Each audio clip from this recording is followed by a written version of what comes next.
Hello everyone, here's one that is currently airing as a sci-fi movie series, perhaps. A very well-renowned, very much influential, and altogether great book, Dune by Frank Herbert. Frank Herbert is a kind of an interesting guy. I read a little bit about him. He had a lot of side jobs. He worked like manual labor, retail, at one point a pearl diver or a diver in like Asia or something. And like a jungle explorer. This guy did a lot of really weird, crazy stuff. And he wrote a very concise and well-written book. And Dune, which by the way is absolutely an influence on George Lucas and Star Wars, is a very fun book. It's about, it's about 800 pages. That's what the text is sprawled like. But it's a very good book. I have to say, the reason why I stood the test of time, and as many movie adaptations from David Lynch to whoever's doing the new Dune movies now, I don't actually know off the top of my head. I'm sorry, I just have to say this. Like the new Dune movie, I mean, there's a lot you can pick apart, but I just didn't realize it was a part one. Like it said Dune, and suddenly the subtitle comes in, part one of one book. And I personally feel that in a weird way, that movie follows the book too closely. Like it's getting in all the details when a movie is supposed to just kind of speed things up a bit and do like its own thing, but whatever.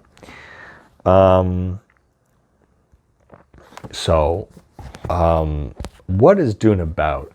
Well, I mean, there's a movie out, so I don't even have to answer that. But basically what happens in Dune is it's a science fiction story that there's a young man called Paul, and his father is Leto, and they basically live on a water planet whose name I don't remember. And they are kind of like a royal house, and they're kind of like, I don't know, like a royal house of Europe basically, but they live on this one planet. And Paul's mother is from a series of powerful mystical women called the Bene Gesserit, and they have this special power called the Voice. And this really speaks to me as someone with a Scottish English grandmother, where they have this special power called the Voice. And it's funny because they can basically use this voice to control people to do what they want. And one of the opening scenes, which has become so iconic and classic and a lot of other things, is that Paul goes in for training, basically. And I still remember it's called the Gom Jabbar, and which is a device. And so the Reverend Mother is kind of like the head of this secret society of women. And she's this old woman, and she holds the piece to his neck, and she says, basically you have to put your hand in this box. And if you remove your hand from the box, the thing will stab you and you will die from this deadly poison. And he says, well, what's in the box? And she says, pain. But not actual pain, just imagined pain. And so it's a very fascinating scene where he knows that the pain and damage and what he's feeling to his hand isn't real, but is he able to have mind over matter to keep his hand in the box that is causing him that pain when it's not actually real? And it comes to the famous line that fear is the mind killer. Once fear has passed over me and it has destroyed everything else, all my insecurities and doubts, only I will remain. Fear is the mind killer. And that line's been used in actually songs and other places too, and it's such a powerful powerful, I would say religious almost kind of saying. The way the book is written is very nice. It's very not written like a novel. It's very actionable. Paul looked down, saw the dust-defined pillar of hot wind that had disgorged them, saw the dying storm trailing away like a dry river in the desert, moon-gray motion growing smaller and smaller below as they rode the updraft. "We're out of it," Jessica whispered. So yeah, it's very easily written. It's very easy to read. What eventually happens is that Paul's family is given charge of a desert planet called Arrakis. And on this planet is one of the most valuable commodities or resources in the galaxy, which is called spice. And spice is, as I understand it, it almost looks like sand, but it like lays on top of it on this desert planet. And they have special mining tools to gather this spice. And spice does everything from, it gets you kind of drunk, it powers starships, it's a fuel source and a narcotic, basically. If you have too much of it, your eyes turn blue. And so it's the most valuable resource in the galaxy. And there's some weird interpolitical play where Arrakis was supposed to go to the Harkonnen family, and there's kind of this galactic cabal or something. I forget. It's not exactly an empire, but basically you have this mafia or cabal or whatever, and they operate separately from some of the royal houses. And apparently the way that things have worked out is that the House Atreides, Paul Atreides, his house, has been sent to rule Arrakis by the Emperor, but it's been a setup that they were sent to take it over as a pretext for the Harkonnens to come in and invade and take it. It's kind of complicated and explained in the book, but the net result is that they are on Arrakis for a few months, but his father knows their time is limited, and eventually he gets assassinated, and the entire family, the royal house and the planet gets invaded by the Harkonnen agents and the Harkonnen themselves. And the way they describe the Harkonnen, or the lead Harkonnen, which I think is Vladimir, he is in this giant, floating pod. He's this big fat guy, and he takes over everything. And in fact, there's his son or something, who is also Paul's cousin. I'm really sorry if I'm messing this up. Is called Fade Rautha, or Raid Faltha, Raid Faltha. And so basically he becomes Paul's kind of antagonist. They never actually fight. I'm sorry, they do fight, but it's at like the very, very end of the book. It's like this whole build-up thing. Within Paul's family, there's also Duncan Idaho, who is like the weapon master.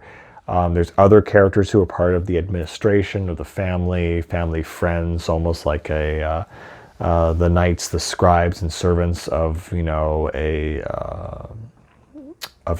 house, of a royal house. There's a doctor who I believe ends up betraying them because his family is captured by the Harkonnens. And so basically when they're invaded and betrayed, Paul and his mother escape into the desert, and he uses the voice and helps them escape. And they meet a man called Stilgar. And so Stilgar is one of the men who is part of a tribe who are the natives of Arrakis. And they all have blue eyes. They're called the Fremen, which is supposed to be like free men, because they know whatever. And so they kind of roam the wastes, and they're kind of like the equivalent of the Bedouin in Arabia, I guess, basically, who do guerrilla warfare. They have their ways. And one of the most iconic images and scenes of Dune is when there's these things called the worms, which are these giant sandworms, which go through the desert, and the Fremen are able to actually ride the worms, these giant creatures that swallow up and eat the spice. And when it shows up, the mining machine and all the something copters, the helicopters, no, they're not helicopters, they're called something else. They all have to evacuate because these things just come out of the ocean, out of the sand, like giant whales, basically. And they are basically like giant whales, but for sand. And they operate using vibration and tremors. So, and you'll see this in the movie when Paul and whoever need to go across a place, or the Fremen teach them this, that you have things called thumpers, and they're things that rhythmically beat the sand, and they have to walk. They figured out a certain way to walk so not to give up a distinct vibration so that the worms will come and devour them. So a lot of really cool stuff. And eventually it envelops that Paul has had these dreams about this girl called Chianti, I want to say. Jessica's Paul's sister, right? Oh yeah, Gurney Halleck, that's another important character. Channy, I was right. It wasn't, what did I say, Chatty or Channy? It's Channy. And Paul has had dreams about this girl called Channy. And he's had dreams about this giant war that's going to happen. And he's going to be leading it, how millions or billions will be dead under him. And so Channy's one of the natives of Arrakis, and he meets her in Stilgar's tribe, basically. And this tribe realizes, or they've been planning that they've been storing water underground and these kind of reservoirs and creating these botanical gardens and stuff. And they have the ability to bring life back to Arrakis. And so that's kind of like one plot line. And Paul's like afraid of himself or what he's going to become. And the way the actual language that they use is that Paul sees the great jihad. And so you can see where this is going. But Paul sees the great jihad that will take place and how he will become a great warrior, and that there were people screaming his name, flying his banner forever for his cause and his quest to bring justice back to his family and revenge on the Harkonnens and the Emperor, who also possibly is culpable.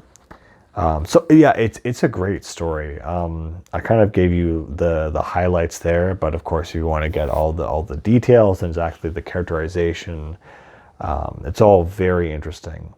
And the way the book ends, it ends with a big battle between him and Feyd-Rautha, and he knows that whoever wins this battle will determine whether or not the universe and galaxy burns, or if it returns to nothing. Really great book. Very easy to read, I would say.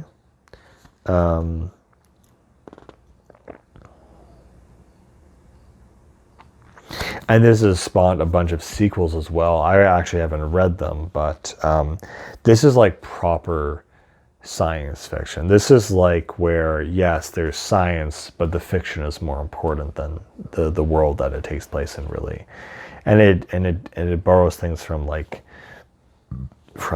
Islam, from history, from all these very fascinating things. And Paul's really like a religious warrior prince.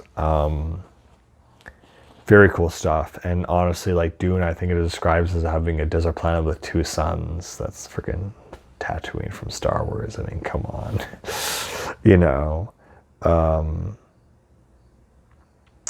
I don't know. It's just his one-hit wonder, or at least his biggest hit wonder. And there's just something about it that is pleasant to read. It deals with religion, with prophecy, good characterization. I don't know what else to really say about it. So it's just really good. and it's good that it got popular. It deals from all sorts of backgrounds, cultures, and mixes them together into a very interesting, refined piece. If you want to know more about what happens in the second part of the Dune movie before anyone else does, the book has been out for almost 60 years, so there you go. If you want to have a deeper appreciation for science fiction in general, Star Wars and other kind of sci-fi stories, absolutely. This is a great novel. Highly recommend. Fun to read. You can't really go wrong with it. That's Dune, the iconic desert sci-fi universe book. Anyway, guys, there it is. Hope you're all doing well. And yeah, always keep reading.